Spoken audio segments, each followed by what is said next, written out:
Hoy te voy a presentar todas las apariciones, todos los ciclos, todas las masacres de Pennywise en toda la historia completa de Derry. Este es el video más completo en español con toda la historia de terror en Derry. Y es que cada 27 años Pennywise aparece en esta ciudad para causar horror y dejar un rastro de sangre con cada ciclo. Así que vamos a comenzar desde su primera aparición en la Tierra hasta su última, todo de acuerdo con el libro. No olviden que por discreción censuraré algunas palabras porque de lo contrario, YouTube ni siquiera me dejaría subir este video. Así que les pido disculpas por adelantado. Y ahora sí, comencemos con el video. Yo soy Charles, no le teman a la oscuridad y bienvenidos a mi Cineclub.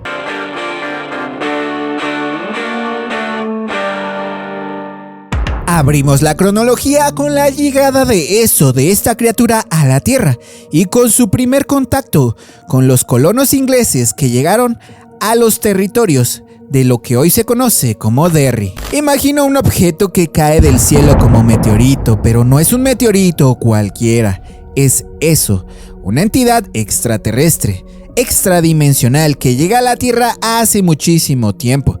El libro dice que hace millones de años, pero nunca da una fecha exacta, solo deja claro que eso llegó en la prehistoria y que su llegada precede a la aparición del pueblo que después sería Derry.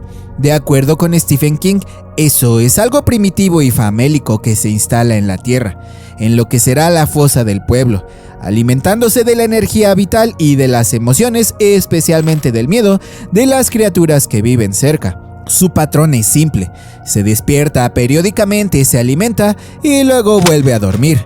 Esa hibernación larga explica por qué su influencia se siente a través de eras, pero con largos silencios entre episodios. Y aquí es cuando entra en contacto con los primeros habitantes de Derry. El libro señala que los pueblos nativos notaron la maldad del lugar tan solo al llegar allí, mucho antes incluso que llegaran los colonos ingleses, por lo que las tribus nativas se alejaron de esta zona.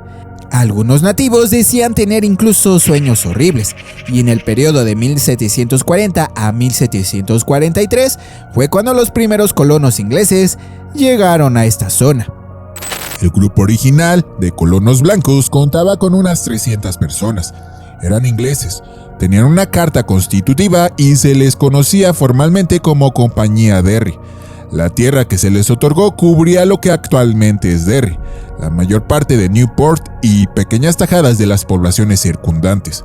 Pero como tenía que suceder, los colonos ingleses, estos europeos, llegaron a esta zona e ignoraron las advertencias de los nativos, así que se convirtieron entonces en las primeras víctimas formales de Pennywise. En el año de 1741, todos los que estaban en el municipio de Derry simplemente desaparecieron. En junio de ese año estaban allí, formando una comunidad que por entonces era de unas 340 almas, pero al llegar octubre ya no estaban. La pequeña aldea de casas de madera quedó completamente desierta. Una masacre perpetrada por los indios, dudoso. No había huesos ni cadáveres. Una inundación, ese año no las hubo. ¿Una enfermedad? Nada se sabía de eso en las poblaciones circundantes. Simplemente desaparecieron.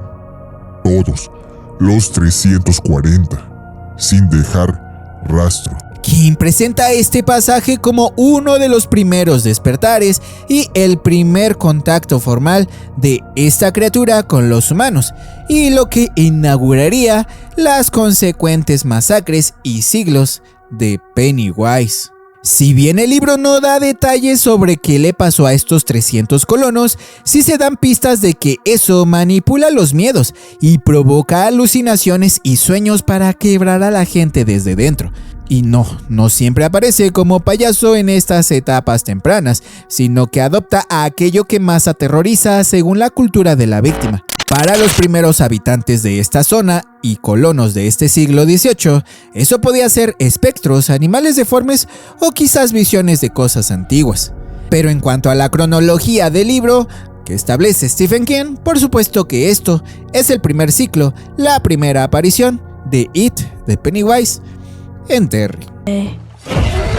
The settlers arrived. Después de la desaparición masiva de los primeros colonos ingleses en Derry, el siguiente caso que se menciona en el libro es el caso de John Marston. Se trata de un evento sucedido en 1851 y que conmocionó muy fuerte a los habitantes de Derry, porque jamás se había visto algo como eso. Quiero que tomen en cuenta esto, Cineclub, porque ustedes y yo estamos en una época en la que la violencia está sumamente normalizada y muy pocas cosas nos pueden perturbar. Pero para 1851, este suceso fue algo lleno de horror. En el libro, este momento se da a conocer por medio de las investigaciones de Mike Hanlon y descubrimos el rastro de violencia que Pennywise ha dejado a su paso. John Marston era un hombre leñador que vivía en Derry a mediados del siglo XIX.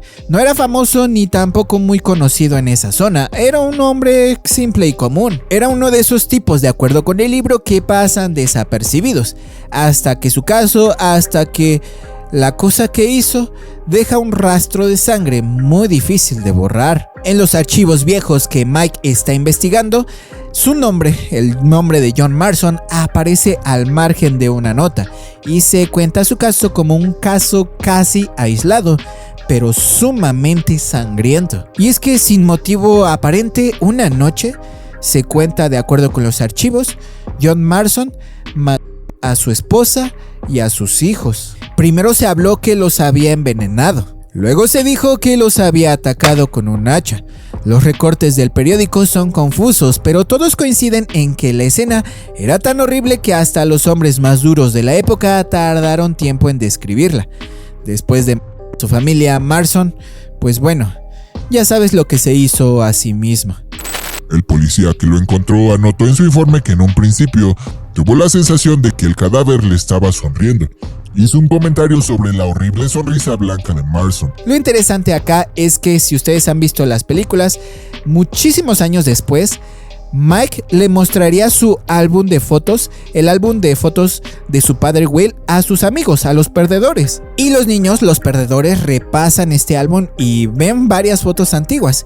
Y hay una de ellas que les llama la atención, ya que aparece Pennywise. Y curiosamente, en casi todas las fotos aparece Pennywise, pero la primera foto que ellos observan está fechada 5 años después del acontecimiento de John Marston. Aquí está, dijo. Esta es de 1856, 4 años antes de que Lincoln fuese elegido presidente. El álbum volvió a pasar de mano en mano. Era una ilustración a color, algo así como una caricatura. Mostraba a un grupo de beodos de pie delante de un bar, mientras que un político gordo de grandes patillas declamaba desde una tabla puesta entre 2 toneles con una espumosa jarra de cerveza en la mano. A pesar de ese desconcertante enredo de detalles, a nadie le hizo falta que Mike señalase al payaso. Vestido con un traje a cuadros de colores chillones, jugaba al trile con cáscaras de nuez entre un grupo de leñadores borrachos. Estaba guiñando el ojo a un leñador que, a juzgar por su expresión boquiabierta, acababa de elegir la cáscara incorrecta. El payaso recibía una moneda de su mano. Tanto el caso de John Marston como la fotografía fechada 5 años después nos muestran que Pennywise ya empezaba en estos años a convivir incluso con los habitantes de Derry. Creían que era una plaga o algo así, pero... Tras los acontecimientos de los años 50 que acabamos de ver, en 1877 comenzaron a pasar cosas sumamente violentas. Aquí es la época llamada la época de los linchamientos. Y no solo eso, sino que años después se produjo un misterioso hallazgo con un grupo de leñadores. Un misterio que, de acuerdo con el libro, se convirtió en uno de los misterios sin resolver más famosos en toda la historia de Derry. Y atención con este periodo, porque aquí, sí, en este periodo, en este ciclo, comienzan las desapariciones de niños. En primer lugar, en 1877 se produjo una serie de linchamientos debido a crímenes verdaderamente atroces. De acuerdo con el libro de Stephen King, uno de los autos fue el predicador laico de la iglesia metodista, quien al parecer ahogó a sus 4 hijos en la bañera, como si fueran gatitos, y después mató a su mujer de un tiro en la cabeza. El libro dice que el predicador le puso el revólver en la mano para que pareciera, ya sabes, pero no engañó a nadie. En los viejos diarios se habla de desapariciones de niños, de familias enteras, pero no figuran en ningún documento público. 2 años después de este acontecimiento se produciría uno todavía más extraño y perturbador para la época. En 1879, un equipo de leñadores halló los restos de otro equipo que había pasado el invierno aislado por la nieve en un campamento del río Kentucky. Como lo he dicho en otros videos, este río está muy cerca de una zona muy especial para toda esta historia, los barrens o los baldíos, especialmente el lugar donde los perdedores solían reunirse a jugar y donde debajo de ese lugar, entre las cloacas, vive Pennywise. Pero esta parte en especial es aterradora, porque como les dije, se trata de un misterio sin resolver para Terry. De esos acontecimientos que no tienen explicación, que no han sido resueltos ni lo serán y que tampoco tienen lógica. Los leñadores encontraron un equipo de otros 9 leñadores, pero la forma en la que los encontraron fue totalmente extraña y a la vez perturbadora. Eran 9 en total. Los 9 hachazos habían rodado cabezas, por no hablar de brazos, 1 o 2 pies, y un clavado en una pared de la cabaña. De acuerdo con la novela, este evento jamás tuvo una explicación lógica y claro, forma parte de los ciclos de Pennywise. El siguiente ciclo o aparición de Pennywise comienza hasta 1905. Sin embargo, tenemos una pequeña pista de una aparición de Pennywise en el año de 1891. Estamos en el mismo momento cuando Mike está mostrando a los perdedores el álbum de fotos viejas de su padre Will. Entre las fotos hay una que data de 1891 y que realmente es un augurio de lo que pasaría en el siguiente ciclo de Pennywise. Y aquí hay otra de 1891. En un recorte de la primera plana del Derry News, ¡hurra!, proclamaba el titular exuberante. Se inaugura la fundación. Abajo, la ciudad hace un picnic de gala. La foto mostraba la ceremonia de inauguración de la Fundación Kitchener. Su estilo recordó a Bill los grabados de Courier e Ives que su madre tenía en el comedor, aunque ese no era tan pulido. Un tipo vestido con traje de calle sostenía un enorme par de tijeras abiertas junto a la cinta ante la vista de unas 500 personas. A la izquierda había un payaso, dando tumbos para divertir a un grupo de niños. El artista lo había captado cabeza abajo, con lo cual su sonrisa se convertía en un grito. Pasó rápidamente el álbum a Rich. Esta foto de 1891 de la inauguración de la Fundación Kitchener sería tan solo el augurio de un acontecimiento sumamente sangriento para la historia de Derry. Y pese a su magnitud sangrienta y violenta, como sabemos, en Derry los habitantes simplemente lo olvidaron. Fue el 31 de mayo de 1906, durante el domingo de Pascua, cuando un montón de niños entró a la Fundación Kitchener para una cacería de huevos de Pascua que los dueños del lugar habían organizado. Este concurso estaba hecho para que todos los niños buenos de Derry se divirtieran jugando de aquí para allá. La búsqueda se llevó a cabo en el enorme edificio de la fundición. Se cerraron las zonas peligrosas y todos los empleados se ofrecieron para montar guardia a fin de que ningún pequeño aventurero decidiera explorar más allá de las barreras. En el resto del edificio se escondieron 500 huevos de chocolate envueltos con alegres cintas. Pero ese día algo los estaba esperando y el libro de Stephen King te lo dice, te lo narra con una crudeza que te revuelve el estómago. Todos corrieron riendo y chillando por el silencio dominical de la fundición, buscando los huevos dentro de los cajones de escritorio, entre las grandes ruedas dentadas, en los moldes del tercer piso. 3 generaciones de Kitchener estaban presentes vigilando el alegre alboroto, listos para entregar los premios al terminar la búsqueda, que concluiría a las 4 en punto, aunque no se hubiesen encontrado todos los huevos. En realidad, el final llegó 45 minutos antes. A las 3:15. Fue entonces cuando explotó la fundición. Al ponerse el sol se habían extraído 62 cadáveres de entre las ruinas. La cuenta final fue de 102, de los cuales 88 eran niños. El miércoles siguiente, mientras la ciudad aún guardaba un aturdido silencio ante la tragedia, una mujer encontró la cabeza de Robert Doheny, de 9 años, enredada entre las ramas de un manzano, en el fondo de su casa. Tenía chocolate entre los dientes y sangre en el pelo. Fue el último de los muertos hallados.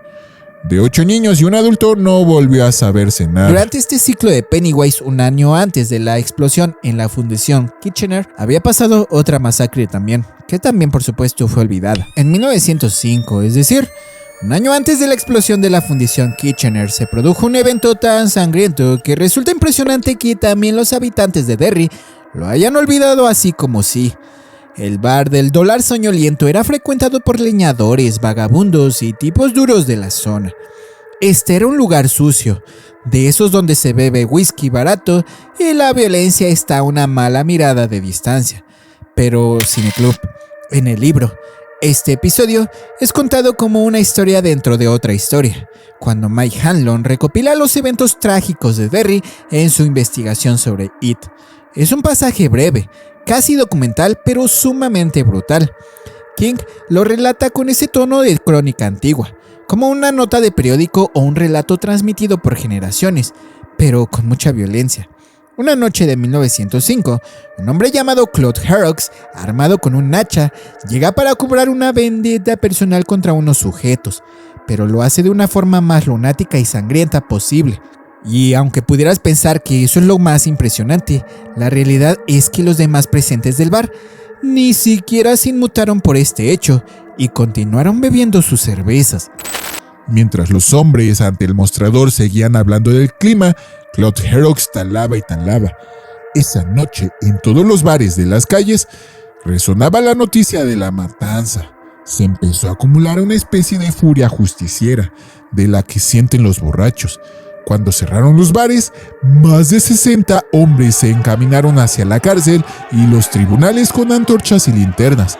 Algunos llevaban pistolas, otros hachas o picas. Los 2 ayudantes que montaban guardia en la oficina, jugando a las cartas, oyeron llegar a la multitud y huyeron. Los ebrios irrumpieron allí y se llevaron a rastras a Claude Herrox. Él no protestó mucho, parecía aturdido. Pero espera, yo sé que ya adivinaste que, como en todas las masacres, Pennywise estaba presente allí. Allí había un tío bastante cómico que hacía piruetas y malabarismo, con vasos y monedas. Cómico, ya me entiende. Lo he visto otras veces, continuó.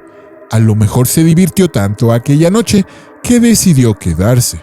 La foto de la inauguración de la Fundación Kitchener, la explosión de la misma y la masacre en el Dólar Soñoliento son sin duda uno de los ciclos más violentos de Pennywise. El siguiente ciclo y aparición de Pennywise es la clara evidencia de que esta criatura utiliza a los habitantes de Derry y su odio e indiferencia para manifestar su terror y horror en todo su esplendor. Y es que en primer lugar, en 1929, se suscitó un evento que exhibe y demuestra que Derry vive bajo el yugo e influencia de Pennywise. Y las principales manifestaciones de eso en los habitantes de Derry son el odio y la indiferencia. Eso no siempre aparece como un payaso para aterrorizar niños, sino como una fuerza de destrucción que manipula a los adultos y desata la peor violencia colectiva. Es así que la banda Bradley era un grupo de forajidos de delincuentes, de bandidos, todos ellos liderados por George y Al Bradley. Este grupo no solamente robaba las tiendas de Derry, sino que de acuerdo con la novela también asesinaba a sus dueños, por lo que eran conocidos por ser una banda sumamente cruel. Pero fue en 1929 cuando, de acuerdo con el libro, toda esta banda fue eliminada a tiros por todos los habitantes de Derry en Canal Street, así como lo escuchas, por todo el pueblo de Derry. Por lo que he podido averiguar, la banda Bradley, sus 7 miembros, murieron a manos de los buenos ciudadanos de Derry. En la novela, Mike Hanlon está rastreando los acontecimientos y tragedias sucedidos en la historia de Derry, y así es como un ciudadano llamado Norbert Kinney le cuenta este acontecimiento en el que él también estuvo presente. De acuerdo con Kinney, la banda había planeado comprar una buena cantidad de armas en una tienda de Derry, pero al llegar fueron recibidos por los habitantes del pueblo, quienes no solamente estaban fuertemente armados, sino con un hambre insaciable de sangre.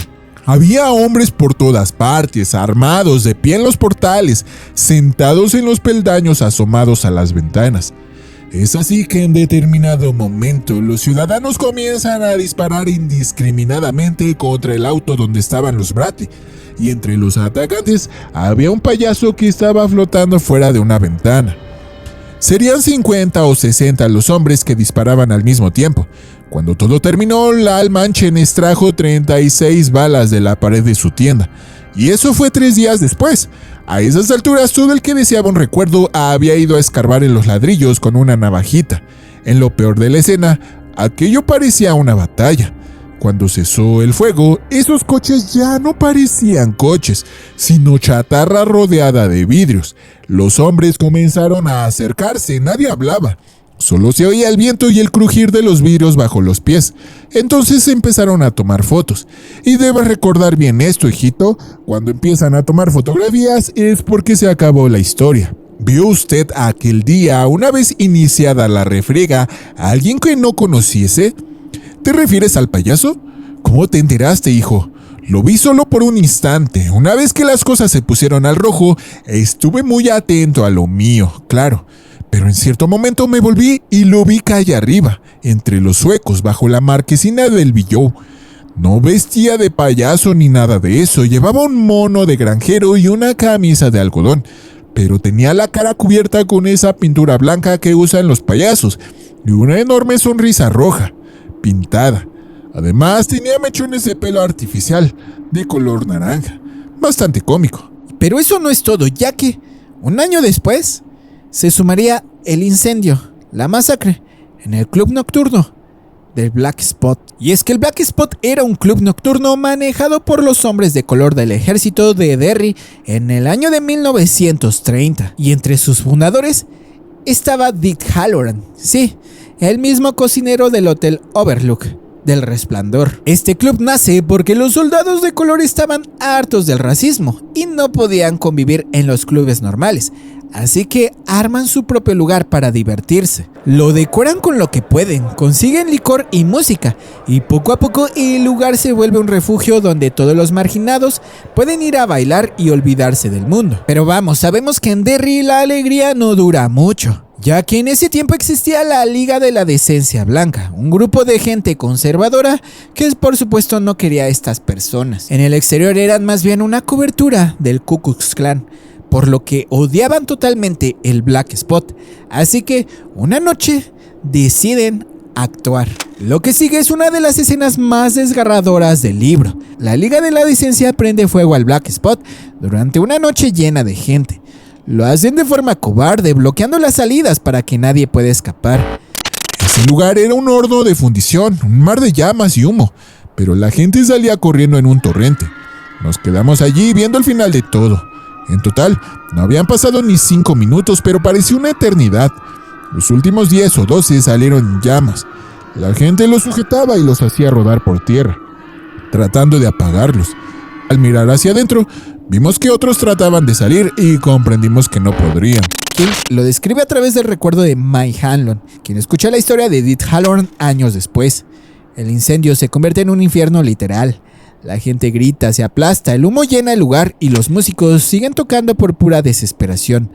Halloran apenas logra salir con vida.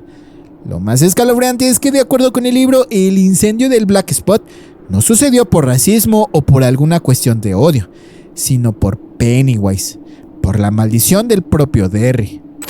Lo que pasó aquella noche en el Black Spot, por horrible que fuera, no creo que haya pasado por ser nosotros negros, ni siquiera porque el Black Spot estaba muy cerca del Broadway Oeste, donde vivían los ricos de Derry como ahora. No creo que esa Liga de la Decencia Blanca haya funcionado tan bien aquí solo porque odiaba a los negros. Es por la tierra. Parece que las cosas malas, las cosas que dañan, se dan bien en la tierra de esta ciudad. Lo he pensado mucho de año en año, no sé por qué, pero así es. Y es que no solamente eso, sino que Stephen King también describe que durante ese incendio, entre las llamas, la figura de Pennywise aparece observando la escena. riendo. Y aquí no termina todo, Cineclub, ya que según la novela, para ese año de 1930 se reportaron más de 160 desapariciones de niños en Derry. Y Mike dice que tan solo esas fueron las que estuvieron documentadas y denunciadas, porque no se sabe nada de las demás. Y mientras Mike les enseña más y más fotos antiguas a sus amigos, nos damos cuenta que Pennywise tuvo apariciones incluso cuando estaba dormido o cuando no era tiempo de sus ciclos, en eventos tan importantes incluso como hasta el fin de la Segunda Guerra Mundial. La foto siguiente llevaba una leyenda al pie de mano de Will Hanlon, 1933, derogación en Derry. Aunque ninguno de los chicos sabía gran cosa sobre la ley Volstead o su derogación, la foto aclaraba los hechos sobresalientes. Ilustraba el bar de Wally, en la manzana del infierno. La taberna estaba literalmente llena hasta las vigas de hombres que llevaban camisas blancas con el cuello abierto, sombreros de paja, camisas de leñador, camisetas o trajes de banquero. Todos ellos levantaban victoriosamente vasos y botellas. En las ventanas se leían dos grandes letreros: Feliz regreso, Juan Ginebra, y esta noche cerveza gratis. El payaso, vestido a la manera de los grandes elegantes, tenía el pie apoyado en el estribo de un coche y bebía champán servido en un zapato de tacón alto. 1945, dijo Mike. Otra vez el Derry News. El titular: Japón se rinde. Gracias a Dios todo ha terminado. Un desfile avanzaba zigzagueando a lo largo de Main Street, rumbo a Up My Hill, y ahí estaba el payaso en el fondo, con su traje plateado de grandes botones, petrificado en la matriz de puntitos que componían la foto impresa, como si sugiriera que nada había terminado, que nadie se había rendido, que nadie había ganado, que el sálvese quien pueda seguía siendo norma y costumbre, como si sugiriese en definitiva que todo seguía perdido. No cabe duda que con este pasaje nos damos cuenta que Pennywise ya es parte de Derry, incluso cuando está durmiendo. Vamos con el ciclo que nos habla del nacimiento de los perdedores, el grupo de niños que por fin consiguió vencer a Pennywise. El ciclo de 1957-1958 es el más documentado en toda la novela, con detalles específicos, nombres puntuales y entrevistas que, sin caer en el cliché, me erizaron el cuello al leerlas por la noche. Todo inició en el otoño de 1957 y terminó en agosto de 1958, cuando los perdedores derrotan a ESO en ese año. Pero fue en el otoño del 57 cuando Betty Ripson, una niña de 12 años, desaparece de camino a casa tras clases. Su cadáver no aparece completo. Fragmentos son encontrados días después. Pese a ello, Derry muestra indiferencia, algo típico para el pueblo. Pero para el 31 de octubre de ese año, en una mañana lluviosa, Pennywise se manifiesta en una alcantarilla y engaña al pequeño Georgie para más tarde devorarlo. La muerte de George Denborough es la que define este ciclo, porque Bill, su hermano, queda marcado y eventualmente reúne al club de los perdedores. El terror, que no terminaría otros 28 años después, si es que terminó alguna vez, comenzó hasta donde sé o puedo contar, con un barco hecho de una hoja de un diario que flotaba a lo largo del arroyo de una calle anegada de lluvia. Un chiquillo de impermeable amarillo y botas rojas seguía alegremente al barco de papel. La lluvia no había cesado, pero al fin estaba amainando. En ese otoño de 1957, 8 meses antes de que comenzasen realmente los horrores y 28 años antes del desenlace final, Bill el tartamudo tenía 10 años. A partir de ese año se reportó una seguidilla de niños desaparecidos y mencionados en periódicos y archivos. Entre ellos están el pequeño Matthew Clemens, quien desapareció en el patio de su casa, Veronica Grogan, una adolescente quien desapareció camino a la tienda, y Cheryl la Monica, una pequeña de 9 años quien desapareció sin dejar rastro. Estos casos representan que Pennywise ya estaba despertando y manifestándose en Derry. Pero cuando llega el año de 1958, se desata el caos total porque Pennywise exhibe y demuestra una violencia como jamás lo había hecho. Y es que este es el año de los encuentros individuales de los perdedores, pero también el año en que las desapariciones infantiles alcanzan niveles absurdos para un pueblo tan pequeño. Mike Hanlon lo dice claramente en el libro. El 21 de mayo del 58 desaparece Eddie Corcoran, uno de los niños más recordados del ciclo. Huye de un hogar violento y enfrenta a eso, pero muere cerca de la cantera. En junio de ese año le sigue Patrick Hochstetter, un niño amigo de Henry Bowers, y quien ya era un monstruo antes de que Pennywise lo encontrara. En la novela, Patrick es devorado parcialmente por un enjambre de bichos creados por Pennywise, una de las escenas más gráficas del libro. El final de este ciclo se produce en agosto de 1958, cuando los perdedores bajan a las alcantarillas y realizan el rito de Chut. Por eso es que en esa ocasión, Pennywise se retira antes de tiempo, antes de que incluso acabe ese año, pero vuelve a despertar 27 años después, en el ciclo de 1984. Cerramos con el último ciclo en Derry, cuando los perdedores finalmente derrotan de una vez por todas a Pennywise a eso con la ayuda de la tortuga Maturin. Y es allí también cuando el propio Derry, la ciudad de Derry, se derrumba. Este último ciclo se siente distinto a los anteriores, como si algo en la criatura o en la ciudad misma hubiera envejecido, como si la maquinaria de muerte que llevaba ciclos funcionando empezara a fallar.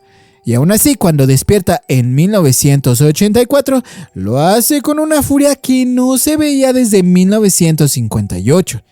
Esta vez, empezó con una pareja gay atacada en el puente de Derry. Un crimen que en cualquier otra ciudad habría desencadenado protestas, titulares y un debate nacional, pero en Derry no, porque algo había despertado bajo la ciudad. Uno de los chicos, Adrian Mellon, cae al canal del Kenduskeag, después de que un grupo de adolescentes lo golpeara hasta dejarlo al borde de la muerte, y cuando su cuerpo flota, Pennywise está allí para recogerlo. Esta es la muerte que hace que Mike Hanlon, el único perdedor que nunca abandonó Derry, tome el teléfono y llame a todos sus amigos para cumplir la promesa que alguna vez hicieron, bajo una sola frase: ha vuelto. Y es que es aquí cuando los perdedores se reúnen, bajan a las alcantarillas para enfrentar por última vez a eso, y allí también Derry colapsa. Explosiones subterráneas, alcantarillas que revientan, edificios que tiemblan y se derrumban sin motivo aparente, voces en las tuberías. Cuando encuentran a eso en su forma final, lo que queda ya no parece un monstruo invencible, sino una araña gigantesca que ha envejecido demasiado. Allí, Bill realiza el rito de Chut otra vez, pero esta vez ya no es un juego de niños para él. Es un choque directo entre voluntades, entre mundos, entre realidades. Un combate literal en el territorio donde la criatura existe realmente, más allá del disfraz del payaso. Mientras tanto, en el mundo físico, Ben y Beverly destruyen los huevos. Richie grita chistes que suenan más como rezos. Eddie muere como un héroe, haciendo daño real a la criatura por primera vez de que existe en la Tierra. Y cuando Bill jala con toda su fuerza mental, la criatura se desgarra desde dentro. La ciudad tiembla, a un nivel que ya no es metafórico. Derry se muere junto con su parásito. Cuando los perdedores salen a la superficie, todo está terminado. Torres de agua colapsadas, calles hundidas, todo un canal reventado. Derry literalmente muere esa noche. Y lo más triste, lo más cruel, lo más típico de la novela, es que los perdedores empiezan a olvidar otra vez. Poco a poco, como si la memoria fuera un precio que pagar por sobrevivir al último ciclo. Pero tú y yo sabemos como lectores que lo que pasó allí no lo borra ninguna ciudad caída. Ese último ciclo fue el final de algo antiguo, algo que estaba vivo millones de años. Y Derry, en su destrucción, fue el último suspiro. Pero si quieren un video de las 10 escenas cambiadas en las películas, debido a que en el libro eran demasiado fuertes y que yo les cuente cómo eran en realidad esas escenas, dejen su like, pero solamente haré ese video si este video llega a los 10,000 likes.